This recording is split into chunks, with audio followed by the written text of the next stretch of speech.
So it is now 3:55 and we started this at 2:45 and it has doubled in size. So what we're gonna do is degas this. And I know that in old times, whenever you would degas something, you'd punch it down into the center. But we don't want to do that because we want to be gentle to the dough. We don't want to agitate it and, you know, make it tough. So what we're going to do is this. We're going to fold into the center and then we're going to flip the whole thing over. This is so that I can get even tempering or temperatures all throughout the dough, because right now the temperature is not going to be the same on the top as it is on the bottom. So we're going to press it down, press it down, press it down, press it down, and press it down. Okay, and that is going to give us ultimate degassing. See all those gas bubbles that are popping out? And now I take the whole thing and I flip. And that, my friends, is how you properly degas a dough. It is now time to cut and shape our challah. Challah, la, la, la, la. Challah. What? Yes. All right, so we got to get it out of the bowl because it is now, actually, it's like doubled in size again. It hasn't even been an hour, which means it's a super happy dough. All right, so I'm going to get it out of the bowl, flip it onto my surface, and then lay it out for cutting so that I can get the most consistent cuts. And the way I'm gonna do that, that's right, I'm gonna use a scale. You don't have to use a scale. This is just for sizing. I want them all to be the same size. So I'm gonna lay that right there. And to get this out of the bowl, I'm going to put a little flour around the edge.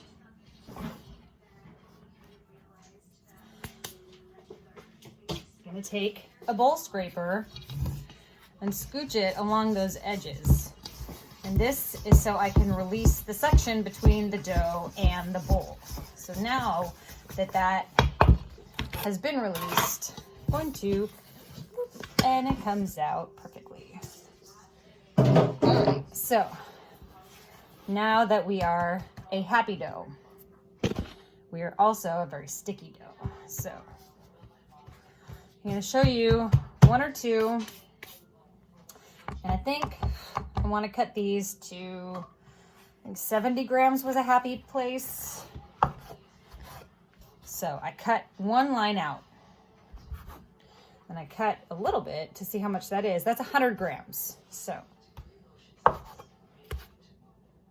83 grams, 78 grams. Come on. 74. I will take it. So about that size. We'll get lucky. 75. Hey, look at that. All right. 61. 76. I like where I'm going. 92. 76. Beautiful. That I knew was going to be too big. And I want to make 24 of these just because they also make good sandwich bread, like in the morning. I got a lot of sandwich bread going on here. Got all my focaccia loaf. Maybe I should just make one. I don't know.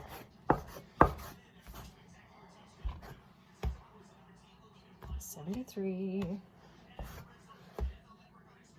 68. 78. 79.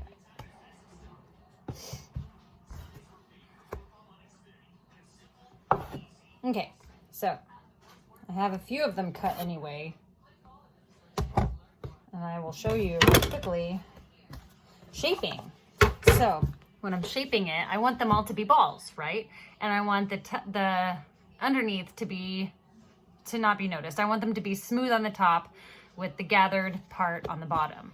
And I don't want flour on my surface because flour is like a non-stick thing for bread. I mean, helps it to slide, right? And when I'm shaping balls on the surface, I want it to be able to catch. I want it to gather up in the center, kind of like like a top, if you will. So I want flour on the outside, but I don't want flour on the underneath, if that makes sense. So I'm going to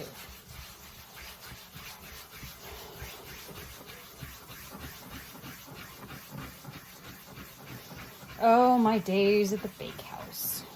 All right, so you'll see I have a perfectly formed ball, and I have another perfectly formed ball, and they're just about the same size. So they are gonna go onto my parchment that I'm not gonna grease. And how am I going to put these on here? I'm gonna put them 3 by 4. Okay, so 2 more.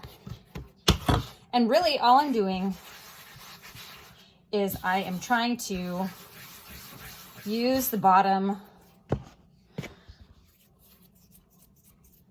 of the wood board. And I'm pushing it around in a circle. And voila.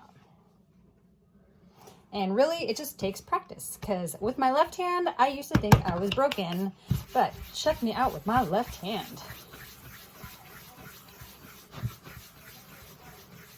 Ba-ba-boom.